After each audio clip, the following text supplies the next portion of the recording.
216-578-1007 or 800-348-1007 and 35192 to text me. The Cavs are off tonight. They lost to Utah last night, and so they'll take tonight off. Tomorrow they'll be back home at the Romo Fijo to play the Celtics at 7 o'clock tomorrow night. Want to get yourself some gear from CLE Clothing Company for the occasion. You'll get 20% off all month with the promo code MADNESS. So keep that in mind. Write it down somewhere. A lot of people have been hitting me up for that. So MADNESS, 20% off at CLE Clothing Company. Everybody blowing you up with their tire guy. A lot of people I got a being tire like, guy. hey, hit my dude up. Here's this guy. Here's that person. On the subject of that, by the way, Cleveland showed up third for awful speeding drivers for lead feet. There's my people. There you go. That's where a lot of my points, like I said, we were talking about last week, I said I have 11 points on my license. A lot of them are from speeding. Yeah, I had speeding tickets. I had to teach myself to really ease off the throttle because if I had my way, I would drive 90 miles an hour everywhere I went. But some insurance company or somebody did some huge survey and found the 20 cities with the worst speeding problems, and Cleveland, Ohio was number 3. To who? North Las Vegas, which I didn't know was a separate place. Because people are trying to get out of town. They made some questionable decisions. And Irving, Texas. Yeah, they're speeding out of Las Vegas. Cleveland, number 3. So you did it. Congratulations. When I drive home, traditionally... I have a question. Go ahead. Do you want to finish your sentence first? It's a story. Okay. I'm wondering if they did that based off of like the number of tickets issued. Because Lindale's helping us that's out. what I'm saying. I say we have, a couple different spots in Cleveland that are notorious speed traps. So it might be skewed a little bit because Lindale's a bad one, and then right here on 77. It could all be speed traps in other cities too. Right, but right here on 77, Newburgh Heights is another really, really horrible speed trap. Well, in the past 4 years, there were 181 traffic fatalities in Cleveland, 94 of which came from speeding. Oh, okay. Related, okay? So they looked at demographics, road types, location. They looked at a whole bunch of criteria. And then they were ranked according to percentage Wait, so you're saying of fatalities that had speeding as a cause. Okay. So rather than just one aspect of data, they used a whole bunch of data Multiple. to come up with this? That's what they did. Weird. That's what they did. Now your speeding story. Not a speeding story. When I drive home, I traditionally will listen to Hardball with Chris Mathews, 7 o'clock on MSNBC. I'll listen to it on the way home. Chris Mathews has been on television for a long time. He's been doing that show for 23 years. And last night, he abruptly quit on the air. Oh! Yeah. Because, MSNBC basically showed him the door because, listen, the guy's 74 years old. I'm sure he was going to retire pretty soon anyway. And I think once these guys get into trouble, and he didn't do any Matt Lauer type stuff. But over the past couple of weeks, he's been more high profile because they're covering the election and the primaries and all this stuff. He really kept putting his foot in his mouth to the point where woke Twitter was all over the place and very upset and blah, blah, blah. He was making comments about, I guess he's been making comments for a long time about she looks pretty foxy or, a couple of women came watch your mouth then. forward. Yeah. A couple of women over the years have come forward and said that he's prone to making really inappropriate remarks to people. Again, I don't think anyone has accused him of sexual impropriety, but definitely, I guess it falls under the rubric of harassment now or whatever. So MSNBC apparently, unbeknownst to a lot of people, said, you've got to resign or retire immediately. Well, why would they, if he's got this tendency, why would they put him on Miss NBC? Ms. NBC. I'm sorry, I'm Chris Mathews over here. MSNBC, Bill. So I'm listening to this. I tune in to listen to Chris Mathews on the way home. And the guy... Was it a good one? He spends fewer than 2 minutes with a little monologue, and then they cut to commercial, and they come back. And this guy, Steve Kornacki, who fills in a lot of shows, but is like more of a data guy, he's sitting there like, okay. Gotta go break. Apparently they told the show staff an hour before showtime that was Chris Mathews. So I was just waiting for Chris Mathews to come back and finish the show. He did not. So he must have just felt like, screw you guys. I'm out. You want me to retire? I'm done. Let me start with my headline tonight. I'm retiring. After conversation with MSNBC, I decided tonight will be my last hardball, so let me tell you why. A lot of it has to do with how we talk to each other. Compliments on a woman's appearance that some men, including me, might have once incorrectly thought were okay. We're never okay. Not then and certainly not today. And for making such comments in the past, I'm sorry. I'm very proud of the work I've done here. And for those of you who have gotten into the habit of watching hardball every night, I hope you're going to miss me because I'm going to miss you. So this Steve Kornacki guy who's got to fill the rest of the hour, he was getting upset because everybody who works there, I presume mostly the guys, really like Chris Mathews. He's been a mentor to a lot of these people. Back in the day, the show was on CNBC, but in one form or another, Chris Mathews has been on television for 25 years. So this is when they come back from commercial. That was a lot to take in just now, I'm sure. And I'm sure you're still on a woman's absorbing that, and I am too. Chris Mathews is a giant. He's a legend. It's been an honor for me to work with him, to sit in here on occasion. And I know how much you meant to him, and I know how much he meant to you. And I think you're going to miss him, and I know I'm going to.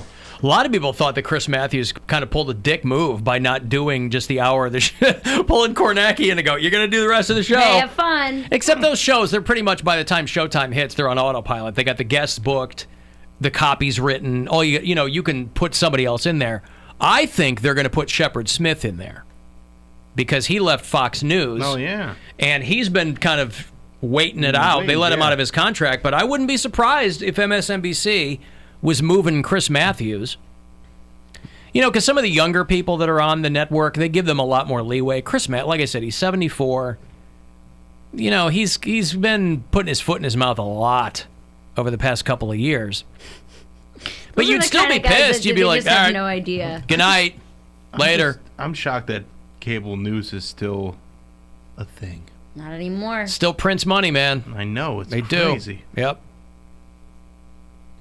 Well, because a lot of people watch. I know. When dudes that old say inappropriate things, it's hard for me to be not hard for me to be offended, but I'm like, he's almost 80 years old. Well, part of it though, he's gonna be like, look at those gams or something stupid. Hubba hubba. You know? Yeah, hubba hubba. I'm Chris Mathews. Hubba hubba. But it was also partly, it was partly he did some long monologue about how young people should move in and whatever. But I think this started when he drew the analogy. He made an analogy between Bernie Sanders and the Nazis or something a couple of weeks ago. And people were like, what? Wait, what? And you couldn't, well, he made an analogy off the cuff between Bernie Sanders. It's no surprise that people on cable news are not Bernie fans because they're all seen to be pawns of the Democratic establishment, whatever that is. So MSNBC has not, in general, been kind to Bernie Sanders. And Chris Mathews said something along the lines of, Bernie Sanders advancing is like when the Nazis went through Vienna. It was some really, I got what he was saying, but it was a really super clunky, dumb way to put it. And, of course, all the Bernie people went crap house crazy. And that kind of started this snowball effect of then women coming out and going, like yeah. Why people watch is because they're waiting. Nobody watches it to be informed. They're watching it to get angry. Like, there's a lot of people that, rage watch Fox News, and there's people that rage watch CNN so that they can just hear someone say something they don't agree with and go, ah! Yeah, but I just also think that when you get to a point where a guy is 74 and he's probably going to retire soon anyway, they're like, let's just cut bait, pay this guy out, get him out of here. We'll shut up all the people freaking out on Twitter. We'll get somebody new in there. Let's just be done with it. There's no reason to die on that hill for him. Yeah. I was working with a comic a few years ago, and he was doing a Chris Mathews impression, and he was doing this whole bit on Hardball, and it was great, and it was nuanced, and it was very, very funny. And he'd come off stage and go, but nobody cared. He goes, they can't get that Chris Mathews bit to work. I'm like, why would it work, man? Right, why would it work? Ever work? What audience are you gonna have that is gonna know enough about? Everybody in the audience is going, huh? They're like, I kind of know who he's doing, but I've heard the name. But no, I'm thinking of Lou Dobbs right now, not Chris Matthews. Yeah. It was such a. Like, I knew enough about Chris Mathews that I knew that he was doing a great job. Yeah. But man, I was like, That's a deep dive. This is, even for you, this is a really small slice of the Venn diagram that you're going after. Hey, your Lou Dobbs sucks. I decided tonight will be my last hardball, so let me tell you why. The younger generations out there are ready to take the reins. We see them in politics, in the media, in fighting for their causes. They are improving the workplace. We're talking here about better standards than we grew up with, fair standards. A lot of it has to do with how we talk to each other. Compliments on a woman's appearance that some men, including me, might have once incorrectly thought were okay. We're never okay. Now, I kind of tuned in right after he said, "This is my last show tonight." So I thought he was reading someone's statement. I thought he was reading, like reporting yeah. something, So I'm like, who screwed up now? But it was him. He's out. He's saying sayonara. Not then, and certainly not today. And for making such comments in the past. Granted, I'm probably guilty right now of what your comic friend was. A lot of people don't give a rat's ass about Chris Mathews, but it was kind of habitual for me. You know? Huh? I'm glad you got the point of my story. Well, no, I mean, I'm not trying to do a Chris Mathews impression. I mean, either, you know, there's a lot of people. It's not like Hardball had bad ratings. 7 o'clock is tough for cable news, too, because you move from the daytime where it's all news to the nighttime where it's all opinion shows. So if you're prime time on cable news, like you're Rachel Maddow or you're Chris Hayes on MS or whoever's on, Tucker Carlson gets huge ratings. Because at night, people have already consumed the news all day long. Now they want to see somebody screaming about it. They want to know what people think about the news. But 7 o'clock for cable news is like that switch over. Yeah. From news to opinion shows. But I bet anything they'll put From Shep news Smith to in there. views. News to views, everybody. Hi. Now, Pat Robertson, noted epidemiologist, you know, he was talking about the coronavirus. And why not? Because there's a lot of things you can do. Let me play this for you. Does he blame it on sinners? No. Okay. No, he doesn't blame it on sinners.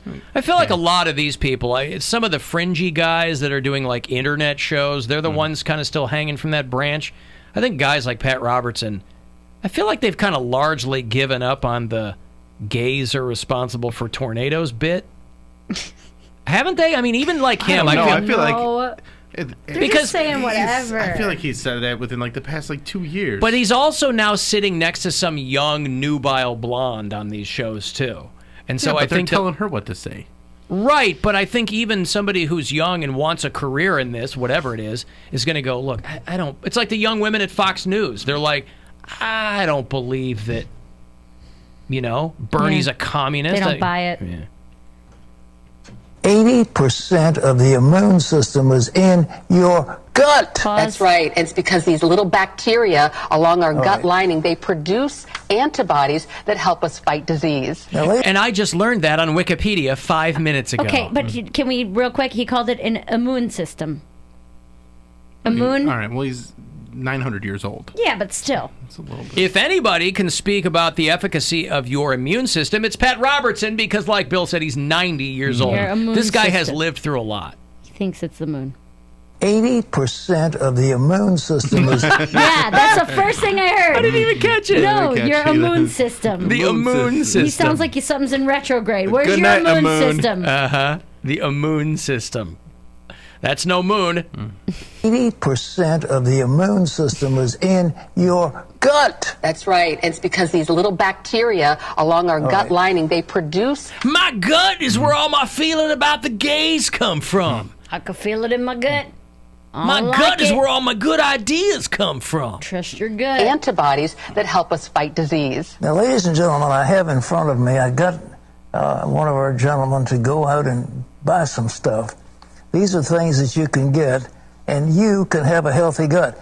If your gut is healthy... So he's got a bunch of store-bought snake things. oil, yeah. Well, no. I'm sure this is a lead-up to crap he's trying to sell you. Yeah. But he does have things Like taken a from the colon grocery store in cleanse front of him. pill? Oh, Or it'd be like- like He's got yogurt and Bush's baked beans in front of him. Beans. That's protein. But also, I bet that this is a lead-in to him trying to sell you some crap.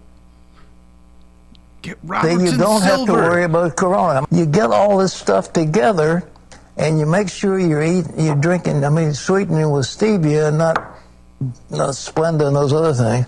He's holding up a book, the CBN free booklet, Your Healthy Gut. Ostensibly to help your immune system. Your immune system.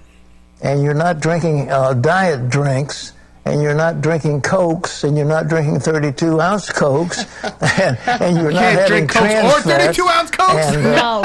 Neither. Those are bad for Not your a immune Coke system, or a Bill. 32-ounce Coke. Something is keeping this guy alive. Jesus. So, Jesus is keeping... I don't even think Jesus cares if he's alive.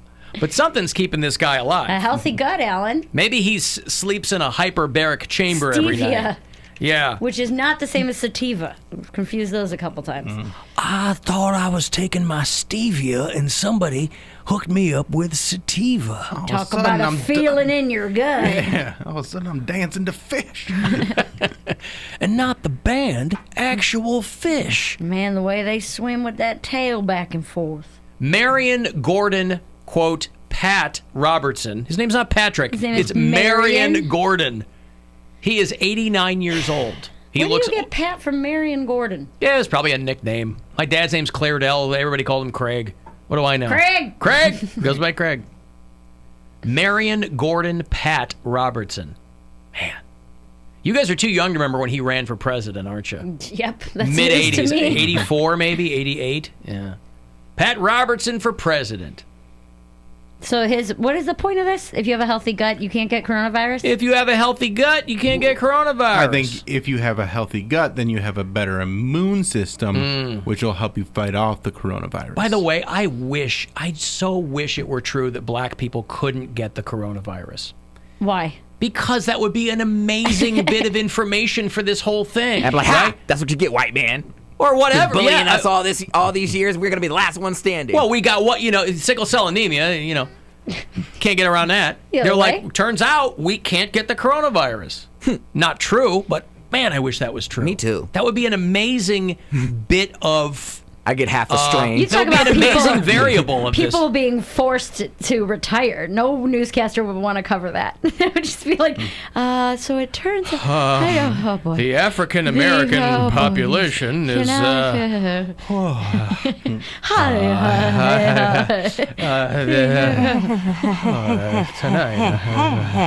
I'm trying to say is... Canceled! You're canceled! But if it was a scientific fact, it wouldn't Yeah, I be know. racist. No, You'd be no, I like, know. black people can't get the coronavirus. And you get a black reporter out there be like, it turns out white people have 3/5 of an immune system. Take that. That's There right. we go. Cracking bitches. Yep. 40 acres and a moon. All right. Hey, let me break, okay? And then we'll get ourselves calmed down. Mary's going to take another whiff of her posy. And these three crazy kids are going to go off to dinner for the night. And if you want to get the last word in, shoot me a text, 35192, and we'll be back after these. The Alan Cox Show on 100.7